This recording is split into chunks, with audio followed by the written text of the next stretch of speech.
कश्मीर में आतंकवादी संगठन इस्लामिक स्टेट की मौजूदगी के सबूत मिलने लगे हैं।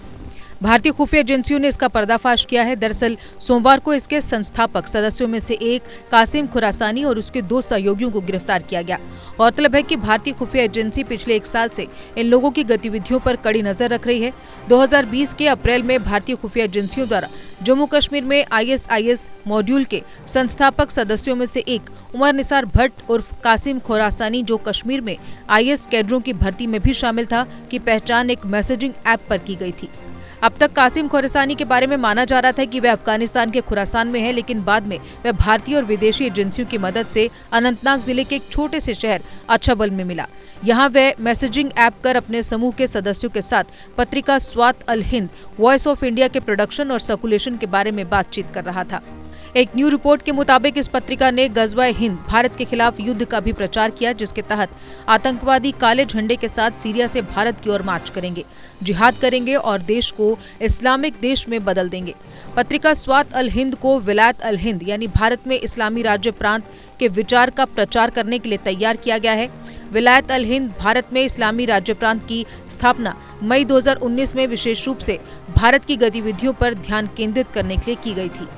NIA ने कहा है कि इस्लामिक स्टेट के आतंकवादी भारत में अपने कैडर के साथ विभिन्न संघर्ष क्षेत्रों में काम कर रहे थे और उन्होंने एक नेटवर्क बनाया है जिसमें ISIS से संबंधित प्रचार प्रसार किया जाता है और ऑनलाइन फर्जी ID के जरिए युवाओं को अपने यहाँ भर्ती किया जाता है। इसी बीच एक अन्य न्यूज रिपोर्ट के मुताबिक Islamic state of Jammu Kashmir यानी ISJK ने मोबाइल फोन के इस्तेमाल को लेकर अपने कैडर को खास हिदायत दी है। उनको कहा गया है कि अगर कभी पकड़े भी जाओ तो कोशिश करो कि आपका मोबाइल फोन किसी भी सुरक्षा एजेंसी के हाथ नहीं लगना चाहिए। गत दिनों NIA द्वारा गिरफ्तार ISJK के स्वयंभू चीफ कमांडर उमर निसार भट्ट उर्फ कासिम खुरासानी ने गहन पूछताछ में ये जानकारी दी। NIA ने 11 और 12 जुलाई को दक्षिण कश्मीर से लेकर उत्तरी कश्मीर तक 10 जगहों पर छापेमारी करते हुए एक महिला समेत 12 लोगों को तथाकथित तौर पर पूछताछ के लिए हिरासत में लिया था। पकड़े गए लोगों के पास से ISIS से जुड़ी सामग्री, हथियार व गोला बारूद बरामद हुआ था। NIA ने बाद में सिर्फ 3 लोगों उमर निसार भट्ट, तनवीर अहमद भट्ट और रमीज अहमद की गिरफ्तारी की पुष्टि की। तीनों अच्छाबल अनंतनाग के रहने वाले हैं। उमर ने पूछताछ में बताया कि वह 2016 से ISIS के साथ जुड़कर ISJK की गतिविधियों को जम्मू कश्मीर में बढ़ा रहा था। वह न सिर्फ जम्मू कश्मीर में बल्कि देश के अन्य हिस्सों में भी ISJK के लिए कैडर तैयार करने में लगा हुआ था। वह बांग्लादेश और मालदीव में ISIS के स्थानीय संगठनों के चीफ कमांडरों के साथ संपर्क में था। वह इंटरनेट मीडिया के ऐप टेलीग्राम का ज्यादातर इस्तेमाल करता था।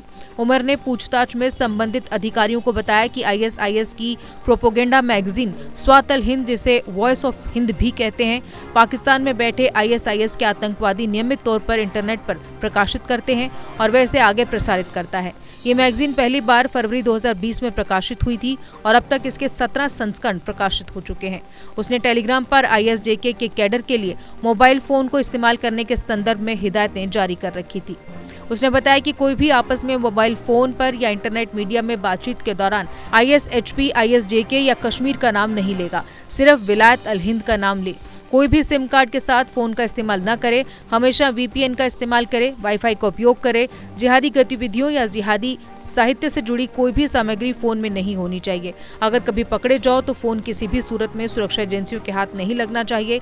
उसके मुताबिक ISIS के कैडर को 2 गुटों में बांटा जाए। एक गुट ऑन ग्राउंड सक्रिय रहे और हिंसक गतिविधियों को अंजाम दे।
GK अपडेट रहे हमारे साथ। अगर आप ये वीडियो YouTube पर देख रहे हैं तो हमारे YouTube चैनल को सब्सक्राइब करें और बेल आइकन को क्लिक करें। अगर आप ये वीडियो Facebook पर देख रहे हैं तो हमारा Facebook पेज लाइक जरूर करें। For advertisement please contact 705-109-1811।